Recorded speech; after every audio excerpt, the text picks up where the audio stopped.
ওয়াল্লাযীনা কাফারু আউলিয়াউহুমুত তাগুত, যারা কাফের তাদের অভিভাবক হলো তাগুত।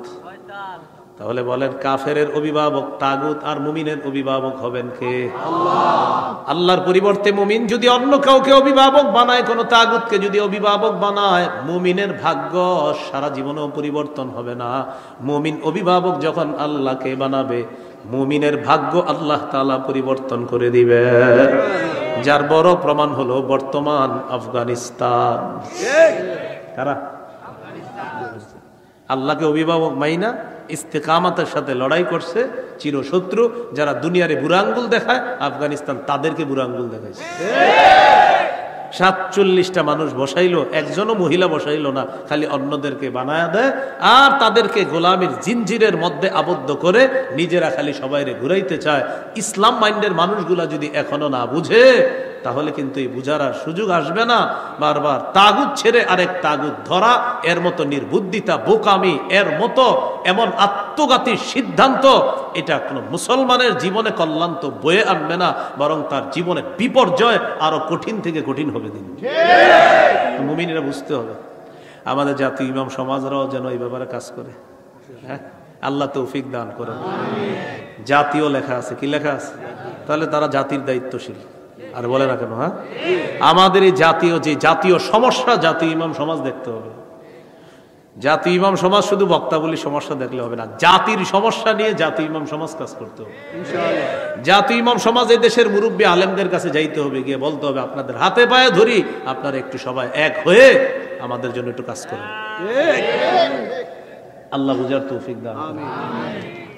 মনে আসেনি? কোথায় আছে? আবু দাউদের 1449 নম্বর হাদিস। কোন জেহাদ শ্রেষ্ঠ? নবী বললেন, মুশরিকদের বিরুদ্ধে জানমাল নিয়ে লড়াই করা শ্রেষ্ঠ জেহাদ।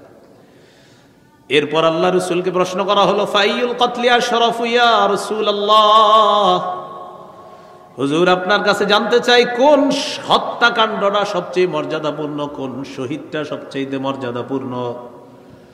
মুমিনরা জিহাদের ময়দানে শহীদ হয়ে যায়, কোন শাহাদাতটা সবচেয়ে মর্যাদার? নবী বলেন, মান উহরিকা দামুহু ওয়া উকিরা জাওয়াদুহু, যে ব্যক্তি যার ঘোড়া সহ শহীদ হয়ে যায়, লোকটাও শহীদ হয়, তার ঘোড়াটাও শহীদ হয়, এই ব্যক্তির শাহাদাত সবচাইতে মর্যাদাপূর্ণ হয়ে যায়। শহীদ হয় বাহন সহ, এটা শ্রেষ্ঠ মর্যাদাপূর্ণ শাহাদাত। তাহলে নতুন কথায় চলে আসছি, শাহাদাত কিসে? প্রথমে জানছিলাম জানমাল, দ্রব্য মূল্য, ক্রেতা বিক্রেতা, জিহাদের ময়দান। এরপরে জানলাম জিহাদ। আলোচনা করতে করতে আমরা চলে আসলাম শাহাদাতে। কোথায় চলে আসলাম? এবার বলেন, শহীদ হওয়ার নিয়ত আছে? আবার বলছি, ক্রেতাকে ভুলে গেছে, বিক্রেতা মুমিন, দ্রব্য জানমাল, মূল্য। 3 নাম্বার কথা চলে আসলাম আমরা, যে জিহাদের ময়দানে শহীদের মর্যাদাও পাওয়া যায়, শাহাদাতের মর্যাদা পাওয়া যায়। আর শহীদের নিয়ত আসেনি সবার? এই বক্তাবলীর এই এলাকার যদি কেউ শহীদ হওয়ার নিয়ত করে, সত্যি সত্যি নিয়ত করে যে আল্লাহ আমি বক্তাবলীর একজন মানুষ, কিন্তু আপনি যদি আমাদের তৌফিক দেন, সুযোগ দেন, আমি সত্যি শহীদ হবো, এরকম যদি কেউ নিয়ত করে, সহিহ মুসলিমের বর্ণনা 1909 নম্বর হাদিস, 1909 নম্বর হাদিস। قال رسول الله صلى الله عليه وسلم من سأل الله الشهادة بصدق بلغه الله منازل الشهداء وإن مات على فراشه। নবীজি বলেন, কোন ব্যক্তি যদি দিল থেকে শাহাদাতের নিয়ত করে, আল্লাহ তুমি আমাকে শহীদের মর্যাদা দিয়ে দাও, আল্লাহ আমি বক্তাবলীর মুসলমান, তবে আমার নিয়ত আছে, আল্লাহ তুমি যদি কখনো সুযোগ তৈরি করে দাও আমি শহীদ হব, আল্লাহ।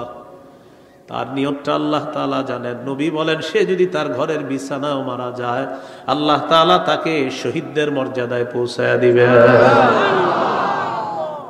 নিয়ত আছে তো সবার? তিরমিজির বর্ণনা 1655 নম্বর হাদিস। এই হাদিসের মধ্যে আছে, قال رسول الله صلى الله عليه وسلم সালাসুন হাক্কুন আলাল্লাহি আউনুহুম, 3 ব্যক্তিকে সাহায্য করা আল্লাহ নিজের উপর ওয়াজিব করে নেয়। কয় ব্যক্তি? 1 নম্বর আল মুজাহিদু ফি সাবিলিল্লাহ, যে মুজাহিদ আল্লাহর রাস্তায় শহীদ হওয়ার জন্য লড়াই করতে গেছে, এই মুজাহিদকে সাহায্য করা আল্লাহ নিজের উপর ওয়াজিব করে নেয়। 2 নম্বর আল মুকাতাবুল্লাযী ইউরিদুল আদা, চুক্তিকৃত গোলাম যে গোলাম তার মনিবের সাথে চুক্তি করছে এই পরিমাণ টাকা দিলে আমি তোমাকে আজাদ করে দিব, গোলাম মনিবের একটা মাসালা আছে। তো যাই হোক, আপনারা খালি একটু মনে রাখেন যে গোলাম তার মনিবের সাথে একটা চুক্তি হয়েছে, এই পরিমাণ টাকা দিলে তাকে আজাদ করে দিবে। তো এই গোলামকে সাহায্য করা আল্লাহ নিজের উপর ওয়াজিব করে নেয়। 3 নাম্বারটা কি বলবো? ওয়ান্নাকিহুল্লাযী ইউরিদুল আফাফা, যে ব্যক্তি বিয়ের মাধ্যমে নিজেকে পুত পবিত্র বানাইতে চায় আল্লাহ তাকে সাহায্য করা নিজের উপর ওয়াজিব করে নেয়। কিন্তু আমাদের যুবকরা বিয়ের আগে অপবিত্র হয়। কি হয় বিয়ের আগে? এরা পবিত্র হবে, কিন্তু কি করে? নিয়ত করে, কি জানেননি? নিয়ত করে কন্যা পক্ষের সাথে কথা হয়, কথা হওয়ার পরে বা ছেলের বাপে গিয়া দেখে মেয়েরে, কে দেখে? বাপে। হুবো বালেগা স্ত্রীর জন্য, বলেন হুবো বালেগা স্ত্রীকে, বলেন শ্বশুরের জন্য দেখা সর্বসম্মতিক্রমে সন্দেহ ছাড়া হারাম। হুবো বালেগা স্ত্রী মানে আপনার স্ত্রী যিনি হবেন, মানে যাকে দেখতেছেন, যাকে বিয়ে করার জন্য দেখবেন, তার বিয়ে করলে আপনার আব্বা হবে মেয়েটার শ্বশুর। এই শ্বশুরের জন্য বিয়ের আগে এই মেয়েকে দেখা হারাম। মেয়েকে দেখা কি? আপনারা মাঠে আছেন তো? এতক্ষণ তো আওয়াজ ছিল, এখন কমে গেল। আপনার আব্বা আপনার বিবি যে হবে তাকে বিয়ের আগে দেখা হারাম। মুফতি সাহেবরা আছে, জিজ্ঞাসা করেন। শোনেন না একটু, এটা তো ঠিক, একটু পরে দেখবেন আরো আওয়াজ কমবে। এখন সর্বশেষ বিয়ের কনে পক্ষের বলবে, তো কনে পক্ষে ফোন দিছে বর পক্ষের, কবে তারিখটা জানাবেন? হা বা না জানায় দেন। তো ছেলে পক্ষে বলে, ছেলের একজন দুলাভাই আমেরিকা থাকে, তো দুলাভাই ছবিটা দেখবে, মেয়ে দেখার পর দুলাভাই যদি বলে হ্যাঁ তাহলে হ্যাঁ, দুলাভাই যদি বলে না তাহলে না, কারণ বিয়েটা দুলাভাই করবে, এই জন্য দুলাভাই হ্যাঁ বললে হ্যাঁ আর না বললে না। নির্লজ্জ বেহায়া কোথাকার! আপনার শরম লজ্জা নাই? আপনি নির্লজ্জ বেহায়ার মতো কিভাবে আপনার স্ত্রী আপনার বন্ধুদেরকে দেখান, আপনার দুলাভাইকে দেখান, বন্ধুদেরকে দেখায় বলে দোস্ত তোরা ওকে বললে ওকে, মানে বিয়েটা দোস্তরা করবে, দুলাভাই আপনি ওকে বললে ওকে, মানে দুলাভাই বিয়েটা করবে। নির্লজ্জ বেহায়া, যারও সন্তান তৈরির রাস্তা খুলে দিচ্ছে না, সে বিয়ের মাধ্যমে পবিত্র হতে চায়। এগুলা সিডু আইনের, যাক এটা আবার আরেক ইতিহাস, সেদিকে যাব না। ওই যে পাশ্চাত্যরা খবিস মার্কা আইন তৈরি করে দেয়, এই আইনের কুফল হলো এগুলা। তো যাই হোক, বলতেছিলাম 3 ব্যক্তিকে সাহায্য করা আল্লাহ নিজের উপর ওয়াজিব করে। 3 নাম্বার, যে ব্যক্তি বিয়ের মাধ্যমে পবিত্র হতে চায়। যুবক ভাইয়েরা এখানে আছেন, আপনাদের হাতে পায়ে ধরে বলি, নিজেরা এখন থেকে তৈরি করেন। আপনার যে বিবিটা হবে আল্লাহ তাকেও তৈরি করবে। আপনি নিয়ত করে ফেলেন যে আমার বিবি আমি দেখবো, কেন অন্যরা দেখবে, এরকম নিয়ত করে ফেলেন। বলেন ইনশাআল্লাহ। যারা বিয়ে করেছেন তো আলহামদুলিল্লাহ, কলিগ বা অন্য যারা আছে তাদেরকে বিবি দেখাবেন না। এখন আবার কলিগ যদি বেড়াইতে আসে বাসায়, বিবি চা নিয়ে যাইতে হয় কলিগের সামনে, এরকম তথ্য জিজ্ঞাসা করেন ইমাম সাহেবদের কাছে আসে। কলিগের সামনে বিবি নাকি চা না নিলে এটা আপনার হয় না। আল্লাহ আমাদেরকে হেফাজত করেন। বিবিকে কখনো আপনি ব্যবসার বস্তু বানাবেন না, বিবিকে সবচেয়ে সম্মান দিয়ে ঘরে রাখবেন। সহিহ মুসলিমের বর্ণনা 3535 নম্বর হাদিস, রাসূলুল্লাহ সাল্লাল্লাহু আলাইহি সাল্লাম বলেন, আদ-দুনিয়া মাতা ওয়া খায়রু মাতা'id দুনিয়া আল মারআতুস সালিহা। এই পৃথিবীটা ভোগের জায়গা, পৃথিবীর সবচেয়ে শ্রেষ্ঠ সম্পদ একজন নেককার নারী। সুবহানাল্লাহ। তাহলে বলেন আমাদের এই শ্রেষ্ঠ সম্পদ আমরা হেফাজত করব ইনশাআল্লাহ। ইনশাআল্লাহ। তিরমিজির বর্ণনা 1656 নম্বর হাদিস, قال رسول الله صلى الله عليه وسلم لا يكلم أحد في سبيل الله والله أعلم بمن يكلم في سبيله। নবীজি বলেন, কোন ব্যক্তি যদি আল্লাহর রাস্তায় গিয়ে আহত হয়, কে আহত হবে বিষয়টা জানেন একমাত্র আল্লাহ। ইল্লা জাআ ইয়াউমাল কিয়ামাতি ওয়াল লাউনু লাউনুদ দাম ওয়ার রিহু রিহুল মিস্ক। সুবহানাল্লাহ। কোন ব্যক্তি যদি জিহাদের ময়দানে গিয়ে আহত হয়, কিয়ামতের ময়দানে এমন অবস্থায় উঠবে তার রং হবে রক্তের রং, আর তার শরীর থেকে মেশক আম্বরের ঘ্রাণ বের হবে। সূরা আলী ইমরান, বলেন কোন সূরা? 169 নম্বর আয়াত। কত নম্বর আয়াত? এই আয়াতটা মন দিয়ে শোনেন, এই আয়াতের প্রেক্ষাপটটা শোনেন। প্রেক্ষাপটটা আবু দাউদের হাদিসে আছে, 2520 নম্বর হাদিস, 2520 নম্বর হাদিস। খুব মন দিয়ে শুনবেন, একটু লম্বা হবে হাদিসটা। আব্দুল্লাহ ইবনে আব্বাস রাদিয়াল্লাহু তাআলা আনহুমার বর্ণনা, তিনি বলেন রাসূলুল্লাহ সাল্লাল্লাহু আলাইহি সাল্লাম বলেছেন, লাম্মা উসিবা ইখওয়ানুকুম বিউহুদিন জাআলাল্লাহু আরওয়াহাহুম ফি জাওফি তায়রিন খুদরিন। সুবহানাল্লাহ।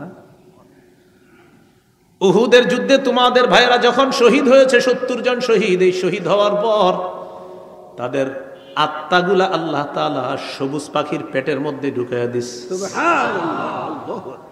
এখন পাখি কি করবে? উড়ে বেড়াবে। তারিদু আনহারুল জান্নাহ, ওই সবুজ পাখিগুলা উড়ে বেড়ায় জান্নাতের ঝর্ণা নহর সমূহের উপরে, তারা যায় উড়ে বেড়ায়। তাআকুলু মিন সিমারিহা, জান্নাতের ফলমূল তারা খায়।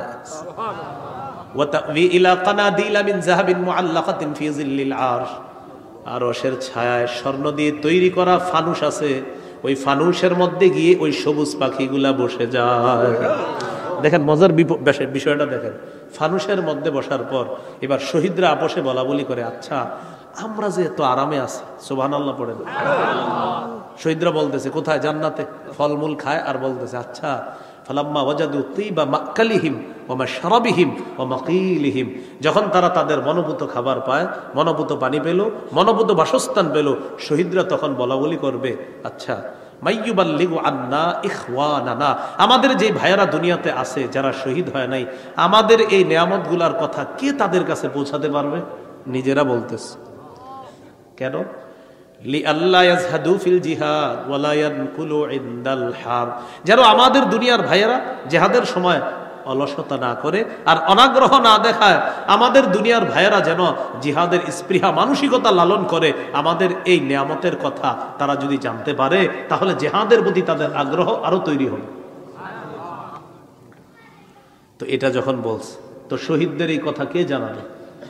আল্লাহ তাআলা শহীদদেরকে জবাব দিলেন, উবাল্লিগুহুম আনকুম, আমি আল্লাহ তোমাদের বিষয়টা দুনিয়ার সবাইকে কিয়ামত পর্যন্ত যারা সবাইরে জানায় দেব।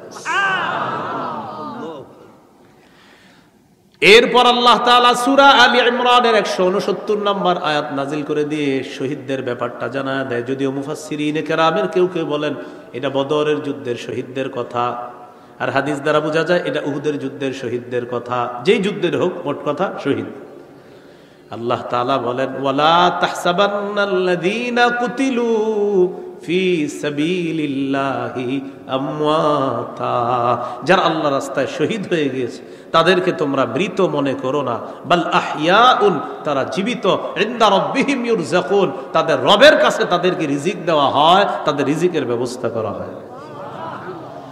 ফারিহিনা বিমা আতাহুমুল্লাহু মিন ফাদলিহি, আল্লাহর অনুগ্রহ পেয়ে তারা খুশি, তারা আনন্দিত। ওয়াস্তাবশিরুনা বিল্লাযীনা লাম ইয়ালহাকু বিহিম মিন খালফিহিম, আর যারা এখনো তাদের সাথে মিলিত হয় নাই শাহাদাতের মাধ্যমে, তাদেরকে নিয়ে তারা আনন্দ করে আর গর্ব করে। তারা যখন শহীদ হয়ে আসতে পারবে, আল্লাহ খাউফুন আলাইহিম ওয়ালা হুম ইয়াহজানুন, তারা আনন্দ করে আর গর্ব করে আমাদের যে ভাইয়েরা দুনিয়াতে জীবিত আছে তারা শহীদ হবে। শহীদ হওয়ার পর তারা যখন আসবে, তাদের কোনো ভয় নাই, তাদের কোনো চিন্তাও নাই। ভয় আর চিন্তাহীন ভাবে আল্লাহ তাআলা তাদেরকে জান্নাত দান করবে। ক্রেতাকে, বিক্রেতা, দ্রব্য, মূল্য, বাজার, জিহাদের নিয়ত আসেনি সবার? জিহাদের ময়দানে কাফেররা মারলে কি হবে? শহীদের নিয়ত আসেনি সবার? আল্লাহ তাআলা আমাদের সকলকে জিহাদের মানসিকতা লালন ধারণ পালন করার তৌফিক দান করেন। শাহাদাতের তামান্না যেন আমরা রাখতে পারি, আল্লাহ তৌফিক দান করেন। সর্বশেষ একটি হাদিস বলি, মন দিয়ে শোনেন। তিরমিজির বর্ণনা 1663 নম্বর হাদিস। এই হাদিসটি শুনবেন, মুখস্থ রাখবেন, অন্যদেরকে জানায় দিবেন, তাহলে সবাই রেডি হন। হ্যাঁ, রাসূলুল্লাহ সাল্লাল্লাহু আলাইহি সাল্লাম বলেন, লিশহীদি ইনদাল্লাহি সিত্তু খিসাল, আল্লাহর কাছে শহীদের স্পেশাল 6টা মর্যাদা। কয়টা? 1 নম্বর, ইউগফারু লাহু ফি আউয়ালি দাফাতিন ওয়া ইউরা মাকআদুহু মিনাল জান্নাহ। এই দেখেনি বাবা, শহীদ হইতেছে, শহীদের প্রথম রক্তের ফোঁটাটা পড়তেছে, এই শহীদ হইতেছে, আমি শহীদ হইতেছি, রক্তের ফোঁটাটা পড়তেছে, তো আল্লাহ তো জানে শহীদ হব। এই যে রক্তের প্রথম ফোঁটাটা পড়তেছে আর জান্নাতটা তাকে দেখানো হচ্ছে, আর সাথে সাথে তার আগের যা আছে সব মাফ করে দেওয়া হচ্ছে। এটা 1 নম্বর পুরস্কার শহীদের। 2 নম্বর, ওয়ায়ুজারু মিন আযাবিল কবরি, শহীদকে যখন আমরা দাফন করব, ইউজারু ইউজারু ইউজারু মিন আযাবিল কবরি, কবরের আযাব থেকে তাকে নিরাপত্তা দেওয়া হবে। 3 নম্বর, ওয়ায়ামানু মিনাল ফাজাইল আকবরি, কিয়ামতের ময়দানের বিভীষিকাময় অবস্থা, জাহান্নামের আযাব থেকে তাকে নিরাপত্তা দেওয়া হবে, সে নিরাপত্তা লাভ করবে। 4 নম্বর, ওয়ায়ুদউ আলা রাসিহি তাজুল ওয়াকারিল ইয়াকুতাতু ফিহা খায়রুম মিনাদ দুনিয়া ওয়া মা ফিহা, জান্নাতের মরমর পাথর দ্বারা তৈরি করা ওই পাথর দিয়ে খচিত মুকুট শহীদের মাথায় পরিয়ে দেওয়া হবে। কেমন পাথর? যেই পাথরের দাম দুনিয়া আর দুনিয়ার মধ্যে যা কিছু আছে এগুলার চাইতেও ওই পাথরের মূল্য আরো বেশি। সুবহানাল্লাহ। 5 নম্বর, বলবো 5 নম্বরটা, ওয়ায়ুযাওয়াজু সিনতাইনি ওয়া সাবঈনা যাওজাতাম মিনাল হুরিল ঈন, 72 জন হুরের সাথে তাকে বিয়ে দেওয়া হবে। সুবহানাল্লাহ। 6 নম্বর, ওয়ায়ুশাফাউ ফি 70 মিন আকারিবিহি, তার নিকট আত্মীয়দের মধ্যে কমপক্ষে 70 জনের ব্যাপারে তার সুপারিশ মঞ্জুর করা হবে। নিয়ত আসেনি সবার? তাহলে রক্তের প্রথম ফোঁটাটা পড়বে, গুনাহ মাফ, জান্নাত দেখানো হবে। 2 নম্বর, কবরের আযাব থেকে নিরাপদ। 3 নম্বর, জাহান্নামের আযাব, কিয়ামতের বিভীষিকাময় মুহূর্ত থেকে সে নিরাপত্তা লাভ করবে। সবাই পেরেশান থাকবে, শহীদের কোনো পেরেশানি নেই। কিসের পেরেশানি? আল্লাহ তাকে এই পেরেশানিতে ফালাবেই না। 4 নম্বর, তার মাথায় মুকুট পরিয়ে দেওয়া হবে, পাথর খচিত মুকুট, যেই পাথরের মূল্য দুনিয়ার মধ্যে যা কিছু আছে এর চেয়ে বেশি। 5 নম্বর, 72 জন হুর তার কাছে বিয়ে দেওয়া হবে। 6 নম্বর, কমপক্ষে 70 জনের ব্যাপারে তার সুপারিশ আল্লাহ তাআলা কবুল করবেন। তাহলে জিহাদ, জিহাদের তামান্না, জিহাদের ময়দান, জিহাদের তামান্না, শাহাদাতের তামান্না আমরা ইনশাআল্লাহ রাখবো ইনশাআল্লাহ। সর্বশেষ আরেকটা কথা বাকি রয়ে গেছে, জিহাদের ময়দানে আমির আছে, কি আছে? এই আমির লাগে একজন, এই আমিরকে মান্য করতে হয়। বলেন কি করতে হয়?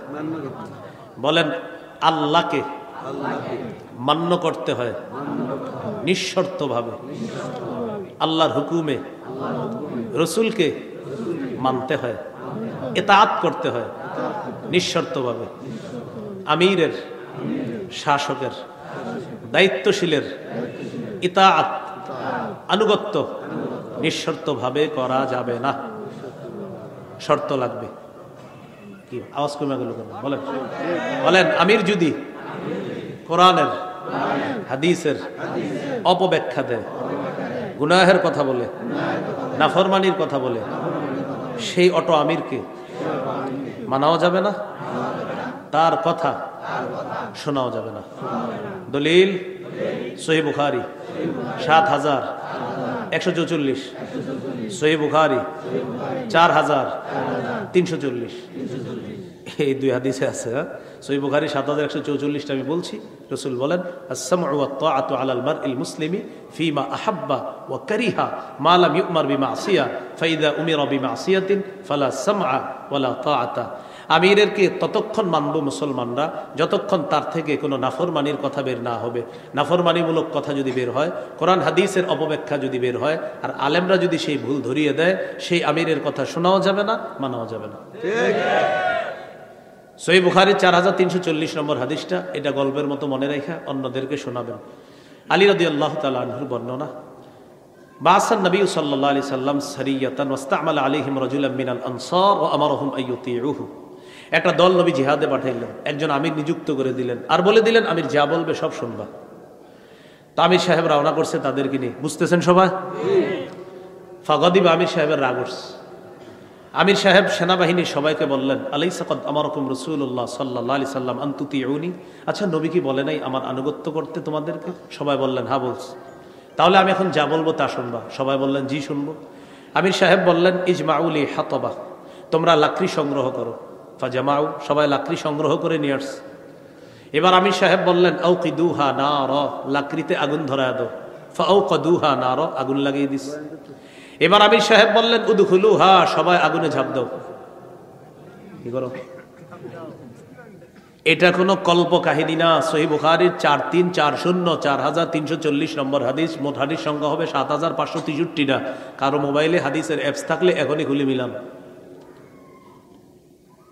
আমির সাহেব বললেন নবী কি বলে নাই আমার কথা শুনতে? তো বলতেছে হ্যাঁ বলস। লাকড়ি সংগ্রহ করস, আগুন জ্বালাও, জ্বালাইস। এবার আগুনে ঝাঁপ দাও। ফাহাম্মু, সাহাবীরা রেডি আগুনে ঝাঁপ দিতে। সবাই রেডি হয়ে গেছে আগুনে ঝাঁপ দিবে, মানসিকভাবে প্রস্তুত। তো ঝাঁপ দেওয়ার সময় সাহাবীরা এমন করতেছে, এই এই আসলে ঝাঁপ দিমু, এই আসলে একজন আরেকজন আর কি ফাজা আল্লাহ ইউমসিকু বাদুহুম বাদু ইয়াকুলুন, এই যে একজন আরেকজনের পাশাপাশি, এই আসলে কি ঝাঁপ দিমু? একজন আরেকজনে বলতেছে কেন? কয় ফাররনা মিনান নার ইলা রাসূলিল্লাহ সাল্লাল্লাহু আলাইহি সাল্লাম। আগুন থেকে বাঁচার জন্য রাসূলের কাছে আসছে, আগুন থেকে বাঁচার জন্য ইসলাম গ্রহণ করছে। সেই নবী আমির মানতে বলছে, এর মানে আগুনে ঝাঁপ দেওয়ার কথাও মানতে বলবে। কেমন জানি লাগতেছে বিষয়টা। সাহাবীদের মধ্যে এখন আগুনে ঝাঁপ দিব কি দিব না এই টেনশন চলতেছে। ইতিমধ্যে হাত্তা খামাদাতিন নার, আগুন নিভে গেছে। সুবহানাল্লাহ। ওয়া সাকানা গদাবহু, আমির সাহেবের রাগও ঠান্ডা হয়ে গেছে। আলহামদুলিল্লাহ। শুধু আমাদের হযরত জিটটা নয়, 10 বছরও ঠান্ডা হইল না। কি ঠিক বলি আপনাকে? কথা বুঝেন, কথা বুঝার চেষ্টা করেন। এখন অনেকে মনে মনে বলতে, হুজুর মনে হয় আমারে বলতেছে। তো আপনার মাঝে এই খারাপ গুণ থাকলে তো আপনারই বলতেছে। এখন অনেকে মনে মনে বলবে, হুজুর মনে হয় অমুককে বলতেছে। অমুকের মধ্যে যদি এই খারাপই থাকে তো অমুককেই বলতেছে। সোজা হিসাব। আপনি কেন আপনার গায়ে নিচ্ছেন? বেদাতের ওয়াজ যদি করি, করার পরে যদি কেউ রাগ হয়ে যায় তো বুঝতে হবে উনি বেদাতি। এখন আমি কি বলছি কোন আমিরের কথা নির্দিষ্ট? কিন্তু বললাম কোন আমির এমন হলে তাকে মানা যাবে না। একজনের গায়ে নিয়ে নিল, এটা আমার আমিরকে বলতেছে, এর মানে আপনার আমিরের মাঝে ঝামেলা আছে। যদি থাকে আল্লাহর রাস্তায় ফিরে আনেন। আমরা আল্লাহর কাছে দোয়া করি সারা পৃথিবীর দাওয়াত ও তাবলীগের সাথী ভাইদেরকে কোরআন সুন্নাহর সঠিক কথাগুলা মেনে নিয়ে, কোরআন সুন্নাহর পতাকা দলে আলেমদের কথা মেনে নিয়ে এক হয়ে যাওয়ার তৌফিক দান। তা আগুনে ঝাঁপ দেয়নি। ঘটনাটা নবীজির কাছে গেছে। যাওয়ার পরে নবীজি বললেন সর্বনাশ, লাউ দাখালুহা মা খারাজু মিনহা ইলা ইয়াউমিল কিয়ামা। যদি আমিরের কথা শুই না তারা আগুনে ঝাঁপ দিত, কিয়ামত পর্যন্ত আগুন থেকে বের হতে পারত না। কি শিখলাম প্রিয় ভাইয়ারা? নবীজি হাদিসের শেষে বলে ইন্নামাত তাআতু ফিল মারুফ। আমিরের আনুগত্য শুধুমাত্র ন্যায়সঙ্গত কথায় কাজে। নাফরমানির কোনো কথা বললে সেই আমিরের কথা শোনাও যাবে না, মানাও যাবে না। আল্লাহ আমাদেরকে বুঝার তৌফিক দান করেন। তাহলে বলেন জিহাদের ময়দান, জিহাদ, শাহাদাত, আমির, নেতা, শাসক, এই বিষয়গুলো গুরুত্ব সহকারে অনুধাবন করে আরো বিস্তারিত আলেমদের থেকে জেনে মানসিকভাবে আমরা প্রস্তুত থাকবো ইনশাআল্লাহ। আল্লাহ তৌফিক দান করেন। সুবহানাল্লাহি ওয়া বিহামদিহি, সুবহানাকাল্লাহুম্মা ওয়া বিহামদিক, আশহাদু আল্লা ইলাহা ইল্লা আনতা আস্তাগফিরুকা ওয়া আতুবু ইলাইক। ভাই কেউ কিছু দিয়েন না, কোনো প্রশ্ন দিয়েন না, আমার তারা আছে। হ্যাঁ, আল্লাহুম্মা সাল্লি আলা মুহাম্মাদি ওয়া আলা আলি মুহাম্মাদ কামা সাল্লাইতা আলা ইব্রাহিম ওয়া আলা আলি ইব্রাহিম ইন্নাকা হামিদুম মাজিদ। ও আচ্ছা, আমি গাড়িতে যাইতে যাইতে মিম্বরের আমানত যাদের লাগবে সংগ্রহ করতে পারেন। 1 থেকে 6 খণ্ড। প্রথম খণ্ড সন্তানের 64টি অধিকার, দ্বিতীয় খণ্ড শিরিক বেদাত কুফর তাওহীদ, তৃতীয় খণ্ড হালাল হারাম, চতুর্থ খণ্ড স্বামী স্ত্রীর অধিকার, পঞ্চম খণ্ড লা ইলাহা ইল্লাল্লাহর ব্যাখ্যা, ষষ্ঠ খণ্ড নামাজ সম্পর্কে আলোচনা। এই 6 খণ্ড আছে, যাদের প্রয়োজন হয় গাড়ি থেকে সংগ্রহ করতে পারেন। জি, আল্লাহুম্মা সাল্লি আলা মুহাম্মাদ ওয়া আলা আলি মুহাম্মাদ। বাৎসরিক মাহফিলটা করে নিতে কামা হ্যাঁ, আমগো মাহফিলটা বাৎসরিক করে নিতে। বাৎসরিক বলতে প্রতি বছর আচ্ছা, ওটা আমি ওয়াদা দিচ্ছি না, আমি কোথাও ওয়াদা দিই না। আমি শরীয়তের আলোকে ওয়াদাবদ্ধ যদি হই, অন্য কোথাও যাওয়া আমার পক্ষে সম্ভব হয় না। হ্যাঁ, শরীয়তের গণ্ডির মধ্যে যদি কোথাও আমি যেতে পারি অবশ্যই সেখানে আমি যাই। তো ওনারা বলছে আবার যদি আবার ওরকম দেখা যায় যে আমার এইদিকে আছে বা কোনোভাবে দেওয়া যায়, অবশ্যই আমি দিয়ে দিই। কাছে থাকলে আমি দিয়ে দিই। আপনারা জানেন অনেক অনেক আমি গত বছরও 57-58টা জায়গায় নাম ছাড়া বয়ান করে দিচ্ছি, আমার নাম ছিল না। তো ওই দিক গেছি, ওলামা একরাম বলছে একটু বয়ান করেন। আমি বলছি যদি আমি টাইমের আগে যাইতে পারি আমি করে দিব, ঠিকই করে দিছি। তো এই জন্য আমি ওই রেঞ্জের মধ্যে যদি হয়, আমি ক্লাস করি, আমার সন্তানকে মাদ্রাসায় নিজে নিয়ে যাই, আবার নিজে নিয়ে আসি, পারিবারিক বাজার সদাই আমি নিজে করি। সবগুলা করার পর এরপরে আপনার এই খেদমতটা আর কি। তো এই জন্য আমরা একটু দোয়া করবো, ওলামা হজরত যারা তাদের কাছে দোয়া চাই, অবশ্যই রেঞ্জের মধ্যে আমি যদি সম্ভব হয় আমি দিয়ে দিই। আল্লাহ আমাদের সকলকে কথা। আমি এই দিকে যত মাহফিল করছি, আপনার প্রচুর বয়ান করছি, আপনি খোঁজ নিয়ে দেখেন, দূরে আমি এত যাই নাই, জি যাই হোক, ঠিক আছে। ওই হযরত দোয়া চেয়েছেন, একজন মারা গেছে গতকালকে, আপনার একজন আলেমের জন্য দোয়া চেয়েছে, আপনারা জানেন কিডনি রোগে আক্রান্ত হয়ে। আমরা দোয়া করব বাস আল্লাহ তাআলা যেন তাকে জান্নাত দিয়ে দেন। মারা গেছে আজকে। যে আরেকজনের পিতা মারা গেছে আজকে, আমরা তার জন্য দোয়া করব। আলহামদুলিল্লাহ রাব্বিল আলামিন ওয়াল আকিবাতু লিল মুত্তাকিন ওয়াস সালাতু ওয়াস সালামু আলা সাইয়্যিদিল আমবিয়া ওয়াল মুরসালিন ওয়া আলা আলিহি ওয়া আসহাবিহি আজমাইন। রব্বানা যালামনা আনফুসানা ওয়া ইল্লাম তাগফির লানা ওয়া তারহামনা লানাকুনান্না মিনাল খাসিরিন। রব্বিরহামহুমা কামা রাব্বায়ানি সগীরা রব্বিরহামহুমা কামা রাব্বায়ানি সগীরা রব্বিরহামহুমা কামা রাব্বায়ানি সগীরা। মাবুদ মেহেরবান মাওলা, আল্লাহ এই সুন্দর মজমা, এই সুন্দর মাহফিলকে আপনি কবুল করে নেন। আল্লাহ আলোচনা করতে গিয়ে আল্লাহ হয়তো দুই এক জায়গায় আমার আলোচনায় কঠোর ভাষা হয়ে গিয়েছে মাওলা, কিন্তু আল্লাহ কথাগুলো আপনাকে খুশি করার জন্যই বলেছি মাওলা। এরপরেও যদি কোনো ভুল করে থাকি আল্লাহ, অবশ্যই আমার ভুল হয়েছে আল্লাহ। আল্লাহ মেহেরবানি করে ভুলগুলা মাফ করে দিয়ে সঠিক কথাগুলো আমাদের সকলকে বোঝার তৌফিক দান করেন আল্লাহ। আল্লাহ সবগুলা কথা বলছি এই নিয়তে, কথাগুলা যেন আমি সহ আমরা সবাই বুঝতে পারি। আল্লাহ মুসলমান আজকে সঠিক বিষয়ে দুই ভাগ হয়ে গেছে আল্লাহ। আল্লাহ বিশেষ করে আমির, ইতাআত, আনুগত্য, এগুলাকে কেন্দ্র করে মুসলমানদের মাঝে দুই ভাগ। আগে কত মায়া লাগতো, কত সুন্দর লাগতো, দাওয়াত ও তাবলীগের সাথী ভাইয়েরা মসজিদে আসতো, কত ভালো লাগতো, তারা আসতো, দিনের কাজ করতো। আল্লাহ কেউ যখন পরামর্শ চাইতো, হুজুর ছেলেটাকে কি করব, পরীক্ষার বন্ধ হয়েছে, ওলামায়ে কেরাম কোনো চিন্তা ছাড়াই পরামর্শ দিয়ে দিত, ছেলেটাকে দাওয়াত ও তাবলীগে পাঠায়া দেন, চিল্লায় পাঠায়া দেন। এখন আলেমরা কত পেরেশানিতে এই বিষয়টা নিয়ে। আল্লাহ আল্লাহ সাধারণ মানুষ যেন বুঝতে পারে আলেমদের এখানে কোনো স্বার্থ নাই আল্লাহ, নিঃস্বার্থভাবে তারা চাইতেছে দুনিয়ার সব মানুষগুলা, সমস্ত মুসলমানগুলা যেন গুমরাহি থেকে মুক্ত হয়ে এক নেক হয়ে যেতে পারে, তৌফিক দান করেন আল্লাহ। আমাদের এই দোয়া আপনি কবুল করে নেন আল্লাহ। আজকে একজনের পিতা মারা গিয়েছে মাওলা, আল্লাহ মেহেরবানি করে তিনি সহ আরো যারা কবরে আছে তাদের কবরগুলা জান্নাতের বাগান বানায় দেন আল্লাহ। একজন আলেমে দ্বীন, এই জাতীয় ইমাম সমাজ যারা আছে বক্তা বলি, তাদের সাথে মিলেমিশে কত চলাফেরা করছে, উঠা বসা করছে। আল্লাহ কিডনি রোগে আক্রান্ত হয়ে তিনি ইন্তেকাল করেছে মাওলা। আল্লাহ মেহেরবানি করে আমরা সবাই আপনার কাছে বলতেছি মাওলা, তার কবরটা জান্নাতের বাগান বানায় দেন আল্লাহ। আমাদের দোয়া আপনি কবুল করেন আল্লাহ। এই মাহফিলটা কেন্দ্র করে যুবক, নারী, পুরুষ সকলকে পাঁচ ওয়াক্ত নামাজি বানায়া দেন আল্লাহ। আমার আগে মুরব্বী ওলামায়ে কেরামগণ আলোচনা করছে, বিশেষ করে নারায়ণগঞ্জের সিংহ পুরুষ আল্লামা আব্দুল আউয়াল দামাত বরকাতুহুমুল আলিয়া, আল্লাহ হযরত সহ আরো মুরব্বী ওলামায়ে কেরাম কথা বলেছে মাওলা। আল্লাহ প্রথম কথা হলো আমাদের এই মুরব্বীদের হায়াতে আপনি বরকত দিয়ে দেন আল্লাহ। আল্লাহ একের পর এক মুরব্বীরা চলে যাচ্ছে, নিজেদেরকে এতিম মনে হচ্ছে আল্লাহ।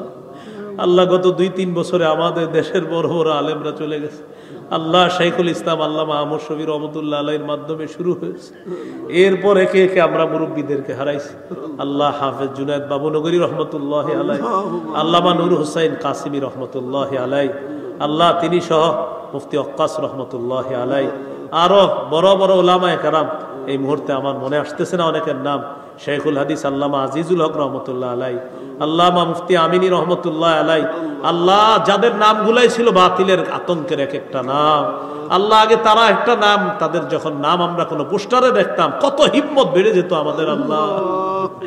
আল্লাহ আমরা এখন এতিম হয়ে গিয়েছি মাওলা, 90% মুসলমানের দেশ আল্লাহ। এরপরেও বেঈমানরা আমাদের উপর হুকুমত চালাইতে চায় মাওলা।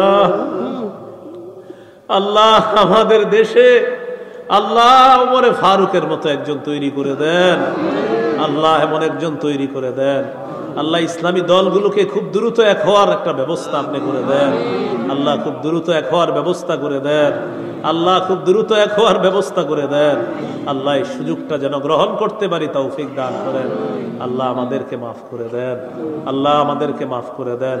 যারা প্রবাসে আছে আল্লাহ তাদের হায়াতে কামাই বরকত দিয়ে দেন আল্লাহ। এখানে যারা আছে, কেউ রিক্সা চালায়, অটো চালায়, দোকানদারি করে, কেউ গার্মেন্টসে চাকরি করে, কেউ চাকরিজীবী, কেউ পেশাজীবী, কেউ ব্যবসায়ী, আল্লাহ যে যে পেশায় আছে প্রত্যেকের হালাল পেশায় বরকত দিয়ে দেন আল্লাহ। আপনার কাছে সর্বশেষ একটা আবদার, কত ওলামায়ে কেরামকে নিয়ে হাত তুলছি মাওলা, সাধারণ মুসল্লি এখানে আমার সামনে যারা আছে, এই মানুষগুলোর সাথে আবার জান্নাতে দেখা করায় দিয়ে আল্লাহ। এই আরজিটা আপনি কবুল করে নেন আল্লাহ। আবু বকর ওমর ওসমান আলী আল্লাহ।